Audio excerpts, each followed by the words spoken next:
Hello everyone, this is Akash show from auto IQ.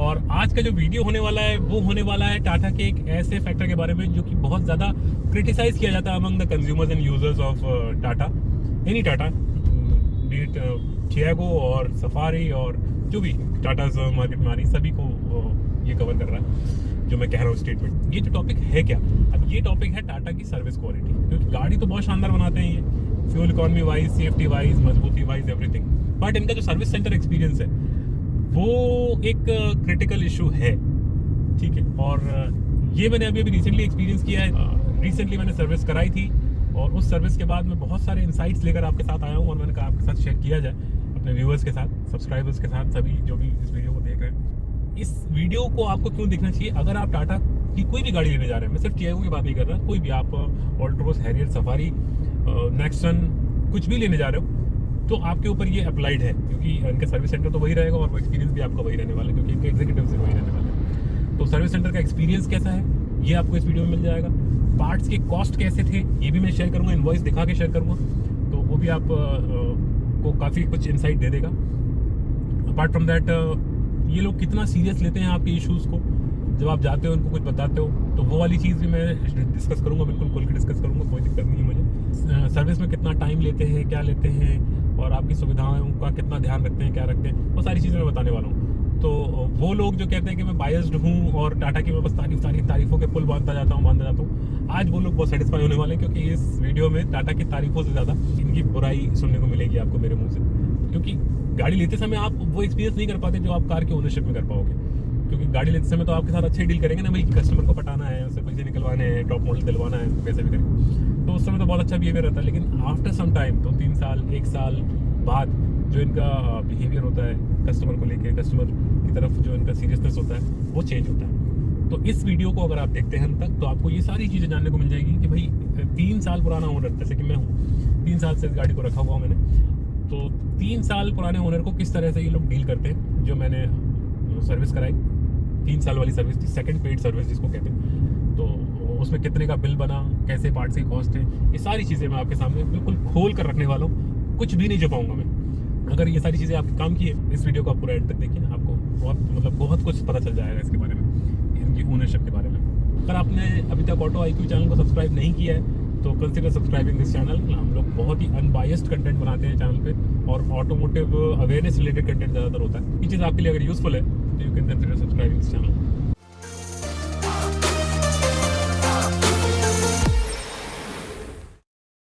Invoice है वो तो मैं निकाल के आपके साथ डिस्कस करूंगा कि क्या क्या चीज़ें हुई, क्या क्या खर्च किया इसमें मैंने, बट उससे पहले मैं बात कर लेता हूँ, आप जब एज अ कंज्यूमर इनके सर्विस सेंटर में आप पहुंचोगे तो क्या आपको फील होगा, इसके बारे में बात कर लेते हैं। अच्छा, सर्विस से पहले भी मैं इनके पास गया था, अभी आपको पता होगा, अगर रिसेंटली मैंने गुजरात रोड ट्रिप की है। अगर आप मेरे चैनल को बहुत रेगुलरली फॉलो करते हैं तो आपको पता होगा, नहीं करते हैं तो कुछ वीडियोस वहाँ से भी रिलेटेड मैंने डाले हुए हैं, अगर आप चाहे तो देख सकते हैं, गाड़ी रोड ट्रिप पे कैसा परफॉर्म करती आ रहा होगा कहीं यहाँ पे।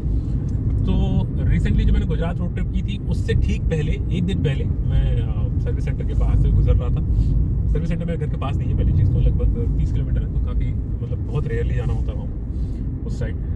तो सर्विस सेंटर के पास से मैं गुजर रहा था तो उनके यहाँ रुक गया, शाम के 7-5 हो रहे थे लगभग, और मेरा जो पीछे वाला वाइपर था वो ख़राब हो रखा था, तो मैंने कहा चलो ये लेते हुए चलते हैं, पीछे का वाइपर जो ब्लेड है वो रिप्लेस करा लेंगे। तो मैं जैसे उनके पास पहुँचा, उन्होंने कहा कि सर 7 बजे बंद हो गया स्टोर, जो स्पेयर पार्ट्स का स्टोर है वो बंद हो गया, तो अब आप कल लीजिएगा। मैंने कहा कल तो मैं निकल जाऊँगा, मुझे कुछ नहीं, मुझे आप लगा के मत दो, गेट पास वेट पास मत बनाओ, गाड़ी की एंट्री वगैरह कुछ मत करो, अब तो मुझे एक वाइपर दे दो, बस मैं लगा लूँगा खुद से, कोई बड़ी बात नहीं, मैं खुद से लगा लूँगा। तो उन्होंने कहा कि नहीं सर, सर्विस का तो वो बंद हो गया है, जो स्टोर है स्टोर भी बंद हो गया है। मैंने कहा ठीक है, कोई बात नहीं, देखेंगे कहीं और। मैं बस ये सोच रहा था कि रास्ते में मैं बाईपास छोड़कर मुझे सिटी में ना घुसना पड़े किसी और सर्विस सेंटर में, क्योंकि अगले सुबह में निकलने वाला था। तो उन्होंने मुझे नहीं दिया। फिर उन्होंने मुझसे जो बात बोली वो बड़ी हैरान करने वाली थी कि अरे यार क्या करोगे, पीछे का वाइपर इतना कौन चलाता है, कोई यूज़ ही नहीं है, ऐसा है वैसा है। मैंने उनसे बोला तो नहीं, लेकिन मन में मैंने ज़रूर सोचा कि यार मैंने सेकंड टॉप मॉडल लिया XZ, जिसके लिए मैंने प्रीमियम पे किया, और ये XZ मॉडल लेने के पीछे मेरा एक ही कारण था, मुझे ये म्यूजिक सिस्टम वगैरह ये सब ठीक है जो मिल रहा था, उसमें भी टच स्क्रीन नहीं था, लेकिन स्पीकर वगैरह तो थे नीचे वाले XM वगैरह। लेकिन मैंने इसलिए लिया कि मुझे वो पीछे का डिफॉगर और वाइपर चाहिए था, क्योंकि उसके बिना बड़ी तकलीफ होती है, मुझे पता है। गाड़ी जब आप खराब रास्तों पर लेके जाओगे, धूल वगैरह रास्तों में, पीछे धूल चिपकना, फिर आपको रोड की साइड में लगा के बार बार साफ करना पड़ेगा, क्योंकि क्योंकि वो IRBM में दिखता नहीं पीछे का। तो वो सारी चीज़ें थी, इसलिए मैंने इस मॉडल को सेलेक्ट किया था कि भाई मुझे वाइपर चाहिए। अब वाइपर का ब्लेड ही नहीं दोगे आप, और चलो ठीक है, अगर आपने ये कह भी दिया कि सर्विस का वो बंद हो गया, स्टोर बंद हो गया, चलो मान लिया, लेकिन ये तो मत बोलोगे यार क्या करोगे पीछे का वाइपर, कौन चलाता है पीछे का वाइपर, ऐसा वैसा ये वो। ठीक है, अब गाड़ी चलाने का एक्सपीरियंस मेरा जो है, मैं उस हिसाब से तो भाई मुझे तो पीछे का वाइपर मस्ट है। कई लोग होंगे जिनको इतना यूज़ नहीं होता होगा, जिनको IRBM का ज़्यादा यूज़ नहीं है, बट मेरे हिसाब say that is very unsafe, वो नहीं करना चाहिए। मैं तो कई लोगों को ऐसा भी जानता हूँ जो ये ORVM को बंद करके चलाते हैं। तो ये ऐसे लोग अगर उनसे हम कहें कि भाई पीछे का वाइपर, तो वो तो कहेंगे कि क्या करोगे पीछे का वाइपर, तो वो वाली चीज़ है। और ये ऐसे लोग बहुत है मार्केट, मतलब दुनिया में ऐसे लोग बहुत है, लेकिन टाटा के सर्विस सेंटर से ऐसी बात सुनने की उम्मीद नहीं थी मुझे, तो it was quite shocking from my part. अब बात कर लेते हैं कि जब मैं ट्रिप करके आ गया, उसके बाद मैं सर्विस कराने गया, गाड़ी को सर्विस में दिया मैंने, तो उनका कैसा क्या बिहेवियर था। सबसे पहले तो जब आप टाटा के सर्विस सेंटर पे कोई अपना इशू एड्रेस करने के लिए बोलते हो, जब आप बताते हो उनको, तो वो लोग क्या करते हैं, उस चीज़ को एक्सेप्ट करने के बजाय अवॉइड करते हैं। जैसे मैंने अपनी गाड़ी में रस्टिंग का इशू बताया, 1-2 जगह पे रस्टिंग थी, मतलब हल्की हल्की रस्टिंग थी, इनिशियल स्टेज पर रस्टिंग थी, तो मैंने कहा इनको बता दिया जाए भाई, ताकि ये लोग शुरू में इसका कुछ कर दें। अब ऑब्वियस सी बात है, गाड़ी में पानी वानी लगता रहता है, तो वो रस्टिंग वगैरह हो जाती है कहीं ना कहीं। मैं इस चीज़ की कंप्लेंट नहीं कर रहा था कि क्यों हो गई रस्टिंग, मैं तो बस इतना कह रहा था कि इस रस्टिंग का कुछ कर दो, ताकि ये चीज़ आगे बढ़कर बड़ा रूप ना ले ले, विशाल रूप ना ले ले। उनका पता क्या कहना था, सर गाड़ी आप घर से बाहर रखते हो क्या? मैंने कहा है मतलब, कह रहा नहीं, गाड़ी को क्लोज गैराज में रखना चाहिए, गाड़ी को घर से बाहर नहीं रखना चाहिए, ऐसा वैसा। मैंने कहा अच्छा, और गाड़ी को बाहर चला सकते हैं ना रोड पे, अगर बारिश हो रही हो चला सकते हैं कि नहीं चला सकते? मैंने उनसे ये पूछ लिया, तो एकदम से एम्बैरेस हो गए वो। मतलब कहने का मतलब ये, इंसान गाड़ी में क्यों चल रहा है, रोड पे गाड़ी पे क्यों चल रहा है इंसान, कि भाई बारिश हो रही है, बाइक पे चलेंगे भीगेंगे, इसलिए गाड़ी ली इंसान ने कि वो कंफर्टेबली एक ककून होकर चल सके, मौसम की मार से बचा रहे। अब गाड़ी पे मौसम की मार पड़ रही है, तो गाड़ी तो बनी है ना बारिश वारिश झेलने के लिए। अब उसके ऊपर अगर पानी गिर रहा है और वो जो भी हो रहा है, तो उस पर रस्टिंग हो रही है, वो भी मान लिया मैंने। आप उसको सॉर्ट तो करके दो, जो चार्ज लगेगा ले लो, आपका रस्टिंग का ट्रीटमेंट जो भी आप करते हो उसका जो भी चार्ज है। अब वो उनके शायद मेन्यू में ऐसा कुछ होगा ही नहीं, इसलिए वो अवॉइड करने की कोशिश कर रहे थे। तो उनका ये था। फिर उन्होंने मुझसे कहा कि आप जो गाड़ी धुलवाते होगे या खुद धोते होगे, तो पानी छूट जाता होगा गाड़ी के पैनल्स के ऊपर कहीं कहीं, तो वो इसलिए वजह से रस्टिंग हो जाता है। मैंने कहा ठीक है, चलो आगे से ध्यान रखेंगे। वो कह रहे थे कि गाड़ी धुलवाने के बाद आप कपड़ा वपड़ा से साफ़ कर लिया करो। हालांकि मैं करता हूँ, करवाता भी हूँ जब भी, तो उससे भी कहता हूँ कि भाई साफ़ करो, गाड़ी में पानी नहीं रहना चाहिए, लेकिन रह गया होगा कहीं ना कहीं, ठीक है मान लिया। तो ये था। लेकिन फिर उसके बाद जब गाड़ी सर्विस हो गई, शाम को जब वो दे रहे थे मुझे, तब मैंने फिर से एक बार वो रस्टेड वाले जो पैनल्स थे, जैसे कि फ्यूल कैप जो है उसके अंदर में थोड़ा सा रस्टिंग वाला आ रखा था, रस्टिंग का दिख रहा था मुझे, तो मैंने उसको खोल के चेक करने की कोशिश की कि यार ये रस्टिंग का कुछ किया है कि नहीं किया है इन्होंने। पता है, उसी समय धुल के आई थी गाड़ी, उस जगह पे पानी था फिर से। मतलब जो बात इन्होंने मुझसे कही कि भाई गाड़ी धुलवाने के बाद पानी वगैरह सुखा देना चाहिए, पानी नहीं छोड़ना चाहिए, लेकिन इन्होंने भी वो चीज़ की और इन्होंने भी वहाँ पर पानी छोड़ दिया। सर्विस सेंटर वालों की बात कर रहा हूँ। अब हम तो देखो कस्टमर है, कस्टमर को नहीं पता कुछ, कस्टमर गलतियाँ करता है, और कस्टमर को आपने बता भी दिया कि भाई ऐसा ऐसा है, ऐसा ऐसा, ठीक है, लेकिन वो गलती आप खुद भी तो कर रहे हो यार। ये मतलब बड़ी विचित्र बात लगी मुझे कि सुबह आप जो कह रहे थे मुझसे दोपहर को कि भाई पानी नहीं छूटना चाहिए धुलने के बाद, आपने भी वही चीज़ करी है, पानी वहीं छोड़ा हुआ है। तो ये चीज़ मैंने पॉइंट आउट किया, तो अरे सर वो तो छूट जाता है, ऐसा है वैसा है। मैंने कहा देखो छूट जाता है जो भी है, लेकिन वो उसके ऊपर जो रस्टिंग होगी वो तो मुझे झेलना है ना। तो ये एक थोड़ा सा इग्नोरेंस वाली चीज़ लगी मुझे इनकी तरफ से, कि जो बोल रहे हैं वो कर नहीं रहे हैं, हिपोक्रेट बोल लो या इग्नोरेंट कह लो, जो भी कह लो, तो वो वाली चीज़ थी। तो रस्टिंग का तो उन्होंने कुछ भी नहीं किया, कुछ भी नहीं किया। मैंने उनको बोल के देख लिया, कुछ भी नहीं किया। मैं सोच रहा हूँ लोकल वाले से किसी से सैंड पेपर वगैरह से रगड़वा के निकलवाऊंगा रस्ट, क्योंकि इनिशियल स्टेज पे है, तो गाड़ी की बॉडी को ख़राब नहीं चुकी है अब तक, लेकिन आगे चल के कर देगी अगर वो रस्ट बढ़ गई। तो ये वाली चीज़ है, इनकी तरफ से सीरियसनेस किसी भी इशू को लेकर आप जाओ, वो सीरियसनेस देखने को मिलती नहीं है कि भाई कस्टमर आया है, कुछ प्रॉब्लम लेकर आया है और हम इस चीज़ को स्पेशलाइज करते हैं, we are specialise in this, क्योंकि we are the service centre of this particular manufacturer in the city. नहीं, वो वाली चीज़ नहीं है।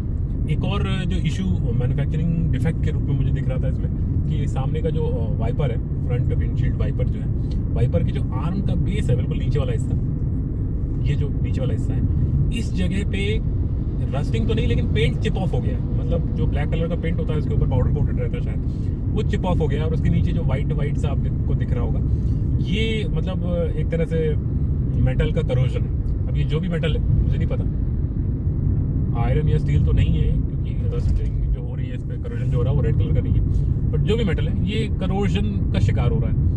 अब यहाँ पर तो न किसी प्रकार का कोई केमिकल लगा, न किसी तरह का कोई एक्सीडेंटल डैमेज है, ये क्यों हो रहा है इसका कोई जवाब नहीं था इनके पास। इसके बारे में मैंने उनसे बोला तो इनका कोई मतलब रिस्पॉन्स नहीं था कि अरे सर ये हमारे, उनका तो ये रिस्पॉन्स था कि अरे सर हमारे पास इतनी गाड़ियाँ आई, दिखा दो किसी भी गाड़ी में ऐसा हो रहा हो तो। मैंने कहा आपके पास 2, 4, 8, 10, 15 गाड़ियाँ आई होंगी, मैं एक फेसबुक पे ग्रुप से जुड़ा हुआ हूँ और उस ग्रुप में बहुत सारे टियागो ओनर्स हैं और सबका ये कहना है कि यार ये हमारे में भी प्रॉब्लम है, ऐसे इशू हमारे में भी आते हैं, हमारे पेंट चिप ऑफ हो गया वाइपर आर्म पे से। तो बहुत छोटा सा इशू है, लेकिन फिर वही बात आती है कि आप कितनी अच्छी तरीके से एड्रेस कर रहे हो। आप सुन तो लो एक बार, आप बहानेबाजियाँ लगाने लग जाओगे तो फिर कस्टमर का विश्वास आपके ऊपर से उठेगा ही उठेगा। तो वो वाली चीज़ है, इसका भी उन्होंने कुछ नहीं किया, कुछ भी नहीं। मतलब आप तो आओ, सर्विस कराओ, ऑयल चेंज कराओ, सर्विस चार्ज दो, लेबर चार्ज दे दो। हम जो सर्विसेज देते हैं जैसे exhaust system clean up, braking system clean up, ये सब जो है वो सब आप करवा लो हमसे। आपकी कोई समस्या है, वो समस्या का जो हल है वो हमारे मेन्यू में नहीं है तो हम उसकी तरफ देखने भी नहीं वाले। वो वाला टाइप का एटीट्यूड है, ऐसा एटीट्यूड है इनका। तो बिल्कुल मेन्यू के हिसाब से चलते हैं, ये चीज़ है। अब थोड़ा सा एक इनका ये भी था कि कुछ चीज़ें एक्स्ट्रा सी करने की कोशिश कर रहे थे ये। जैसे मैंने इस गाड़ी में एक्सटेंडेड वारंटी ले रखी है, तो एक्सटेंडेड वारंटी के लिए मैंने पे किया एक्स्ट्रा, ठीक है। अब उसके बाद क्या हुआ कि सर्विस में कुछ चीज़ें एक्स्ट्रा बता दी उन्होंने मुझे कि सर आपको ये भी कराना, ये भी कराना, ये भी कराना, नहीं तो ये एक्सटेंडेड वारंटी का आपको बेनिफिट नहीं मिलेगा। मैंने कहा यार ये क्या बात हुई, मतलब एक्सटेंडेड वारंटी देते समय तो ऐसा कुछ नहीं बोला था, और एक्सटेंडेड वारंटी के लिए भी मैंने पैसा खर्च किया। अब उस वारंटी को मेंटेन करने के लिए मैं और पैसे खर्च करने वाला हूँ, जो मुझे नहीं लगता कि सही है, मतलब जो मुझे नहीं लगता कि ज़रूरी है। जैसे इन्होंने उसमें इंक्लूड करने की कोशिश की कि भाई एग्जॉस्ट सिस्टम क्लीनअप है, वो करवा लीजिए सर। मैंने कहा क्यों? तो कह रहे नहीं सर ये अगर आप नहीं करवाओगे तो वारंटी में कवर्ड नहीं होगा। मैंने कहा ऐसा तो नहीं है, वारंटी के टर्म्स में ये सब नहीं है ऐसा कुछ, ठीक है। मतलब उन्होंने मुझे दिखाया, मेन्यू अपना ऐप खोल के दिखाया कि सर ये चीज़ें करानी होती है थर्ड सर्विस, मतलब सेकंड पेड सर्विस में जो 30,000 किलोमीटर की समथिंग होती है। मेरी गाड़ी 28,500 पे पहुँच गई थी, 3 साल हो गए थे, क्योंकि 3 साल हो गए थे, तो वो वाली चीज़ थी।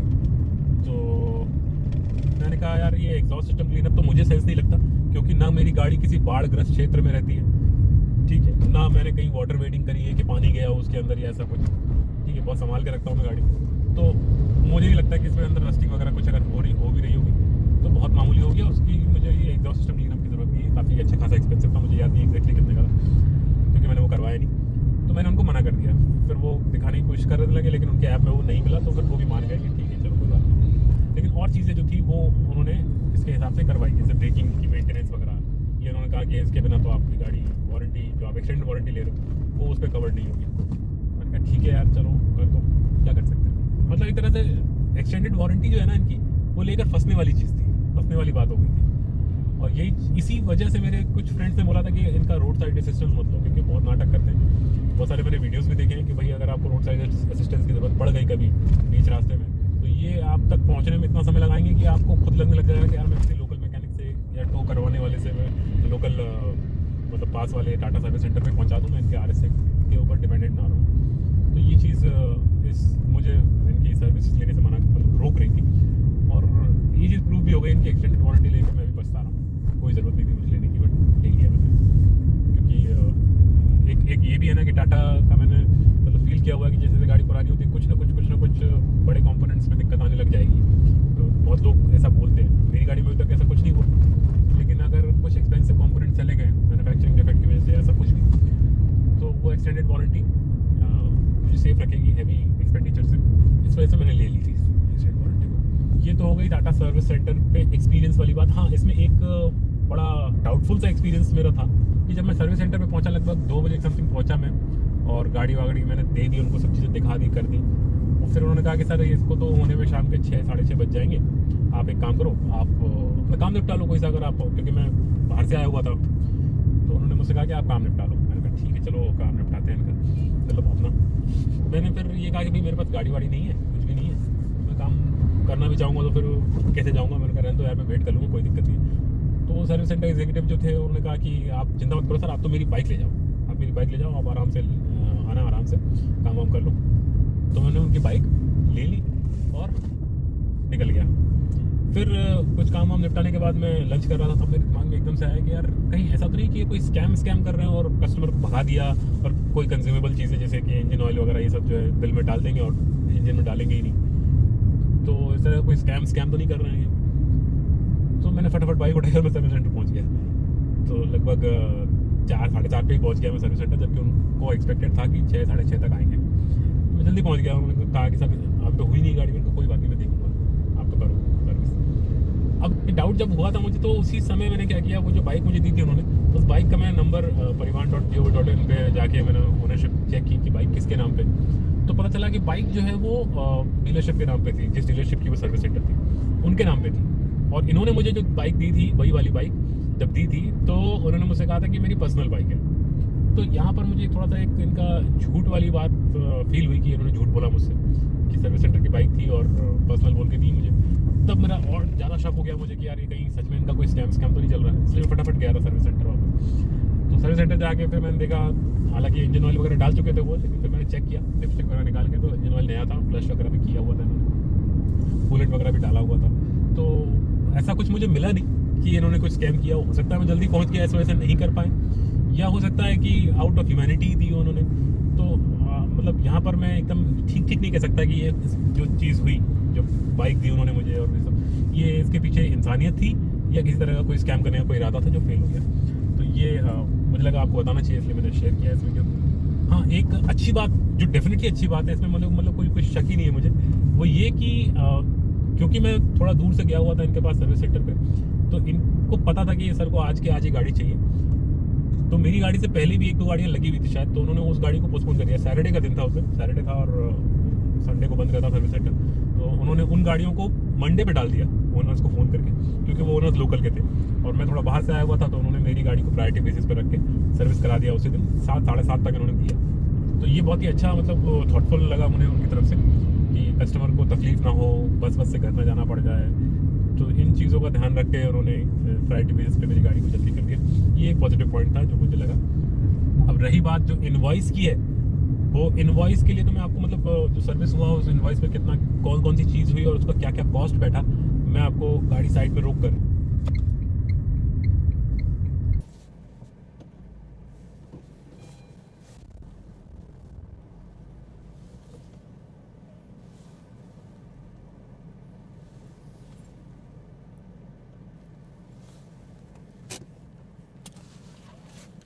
ओके। सो ये है वो इनवॉइस जो सर्विस सेंटर ने मुझे दिया after completion of this service. और इस इनवॉइस में क्या क्या चीज़ें हैं पहले तो मैं आपको बता दूं। ये जो बिल है, इस बिल की मैं फ़ोटो भी डाल दूंगा साथ में। तो जैसे इसमें सबसे पहला आइटम जो दिख रहा है वो है इंजन ऑयल का, जो तो ज़रूरी है। टैक्स मिलाकर 2065 रुपये का ये इंजन ऑयल डला है इसमें। 3.5 लीटर्स इंजन ऑयल आता है ये। टैक्स मिलाकर 2065 रुपये, ये ठीक लगता है मुझे, कोई दिक्कत नहीं है इसके साथ। ऑयल फिल्टर असेंबली वगैरह कुछ चेंज किया है इन्होंने, 179 रुपीज़ का। एयर फिल्टर भी चेंज किया है 509 रुपये का। तो जो लोग पूछते हैं कि भाई टाटा के स्पेयर पार्ट्स कितने महंगे कितने सस्ते हैं, प्राइसेस आपके सामने रख रहा हूँ मैं, आप कंपेयर कर लीजिए। जिस भी मैन्युफैक्चरर के स्पेयर पार्ट्स के प्राइसेस से आप कंपेयर करना चाहते हैं, आप कंपेयर कर सकते हैं। इस 30,000 किलोमीटर्स वाली सर्विस में, यानी कि 3 साल वाली सर्विस में, 30,000 मेरे हुए नहीं थे, 28,500 हुए थे। 3 साल वाली सर्विस में कूलेंट भी जो है वो चेंज होता है पूरी तरह से। तो कूलेंट लगभग 4 लीटर कूलेंट 848 रुपये का डला इसके अंदर, ये था। देन ब्रेक फ्लूइड वगैरह जो डले हैं, 250 ml ब्रेक फ्लूइड डला है, दैट वाज 121 रुपीज़। ये ठीक है, इसकी प्राइस मुझे ज़्यादा नहीं लग रही। कॉटन वेस्ट वगैरह कपड़े के भी रुपये लेते हैं, 20 रुपये, तो ठीक है, no issues. Spark plug change हुआ है इसमें, 3 सिलेंडर इंजन है तो 3 स्पार्क प्लग्स चेंज हुए हैं। और उसकी कीमत है 540 रुपये। 540 रुपये इंक्लूडिंग टैक्स में 3 स्पार्क प्लग्स आ गए। ये भी रेट मुझे ठीक लग रहा है, नॉट बैड। फिर इन्होंने ब्रेकिंग की एक सर्विस दी है जिसमें इंटरनल पैनल प्रोटेक्शन और 3M brake system clean and drum rust proof paint. Drum पे पेंट किया इन्होंने रस्ट प्रूफ। तो इसका इन्होंने 1062 रुपये लिया है सारी चीज़ें मिला के। ये ब्रेक सिस्टम का मैंने करवा लिया था क्योंकि breaking is a crucial part, और मेरे डिस्क पे थोड़ी रस्टिंग भी आ रही थी, तो मैंने कहा ठीक है करवा लेते हैं। और ये वारंटी मेंटेन करने के लिए भी ज़रूरी था ये वाला, तो ये मैंने करवा लिया इसको। फिर 944 रुपये का इंजन फ्लश हुआ है। जो इंजन ऑयल डलता है उससे पहले इंजन को क्लीन करते हैं और इंजन फ्लश वगैरह डाल के, क्लीन अप करते हैं पूरी तरह से, इंजन चलता है, पिस्टन वगैरह मूव करता है, तो बहुत माइनर ग्रैन्यूल्स होते हैं जो मेटल के, वो इंजन ऑयल के साथ मिक्स होकर जगह जगह चिपक जाता है। इंजन ऑयल चेंज भी कर दे तो भी वो इंजन के अंदर रहता है। तो फ्लश करवा लेना भी मेरे हिसाब से ठीक था। 944 रुपये थोड़े ज़्यादा लग रहे हैं मुझे फ्लश के, but it's okay. Service plus 3M lubrication, ये लुब्रिकेशन का इन्होंने 472 रुपये लिया है। लुब्रिकेशन में समझते हो, ये जो डोर लॉक्स होते हैं वहाँ के जो मैकेनिकल्स होते हैं, और जो भी हिंजेस वगैरह जगह जगह हैं गाड़ी में, जहाँ भी ग्रीस वगैरह की ज़रूरत पड़ती है वहाँ ये लुब्रिकेशन करते हैं। ये जो की होल होता है वहाँ पर ग्रेफाइट का स्प्रे करते हैं, ये सब चीज़ें होती हैं छोटी मोटी। तो इसका 472 रुपये इन्होंने लिया है, दैट वाज समथिंग। उसके अलावा एक सर्विस चार्ज लिया है इन्होंने जो कि 1440 रुपये लिया है इन्होंने। दैट मीन्स लेबर कॉस्ट, ये 1440 रुपये का लेबर कॉस्ट लिया है। ठीक है, लेबर कॉस्ट भी इन्होंने लिया है, हालांकि ये 19 रुपये बोले थे, मैंने कट करा के कम करा के इसको 1400 रुपये तक लेकर आया था। तो टोटल जो बिल बना है दैट वाज 8200 रुपीज़। मैं बात कर रहा हूँ एक स्मॉल हैचबैक की। तो स्मॉल हैचबैक है, एंट्री लेवल हैचबैक है, जिसका जो मेरे हिसाब से होना चाहिए जो बिल लगभग 5000, 5500, 6000 तक मैक्स, और इन्होंने 8200 रुपये का बिल बना के दिया मुझे। एक्चुअली इन्होंने 8900 रुपये का बिल बनाया था, बट उसको मैंने थोड़ा सा बार्गेन वगैरह करके किसी तरह से 8200 तक लेकर आया, और 8200 में ये बात फाइनल हुई। तो ये तो था इनका कि भाई इन लोगों ने क्या क्या करके दिया मुझे, और 8200 रुपये का बिल बना के दिया। तो इसको अब रखते हैं और अब अपने गंतव्य की तरफ बढ़ते हैं। साथ में थोड़ी और बात करते हैं।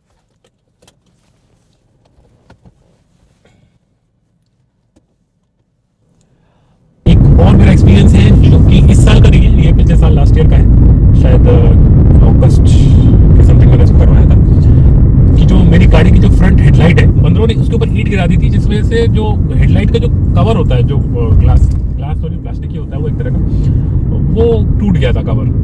पहले तो मुझे लगा कि भाई कवर मिल जाएगा, मैं उसको लगा लूँगा, कोई दिक्कत नहीं, ज़्यादा महंगा खर्चा नहीं है, ठीक है। लेकिन सर्विस सेंटर वालों ने बताया कि सर ये तो पूरी हाउसिंग ही चेंज होगी, वो कवर अलग से नहीं मिलता। मैंने आपके मार्केट में ढूंढने की कोशिश की लेकिन वो नहीं मिला, और एक जगह मिला भी, लेकिन फिर मेरे एक फ्रेंड है, थोड़े जानकार फ्रेंड है, उन्होंने कहा कि यार ये कवर अलग से मत लगवाओ, क्योंकि वो हेडलाइट के अंदर फॉग अप वगैरह बहुत होगा, पानी वानी जाने का खतरा रहेगा, लीक होने का खतरा रहेगा। तो इलेक्ट्रॉनिक्स में वैसे ही पानी जाना अच्छी बात नहीं है। तो उन्होंने मुझसे कहा कि यार तुम तो एक काम करो, तो हाउसिंग ले लो पूरी की पूरी हेडलाइट असेंबली, और उसको चेंज कर लो।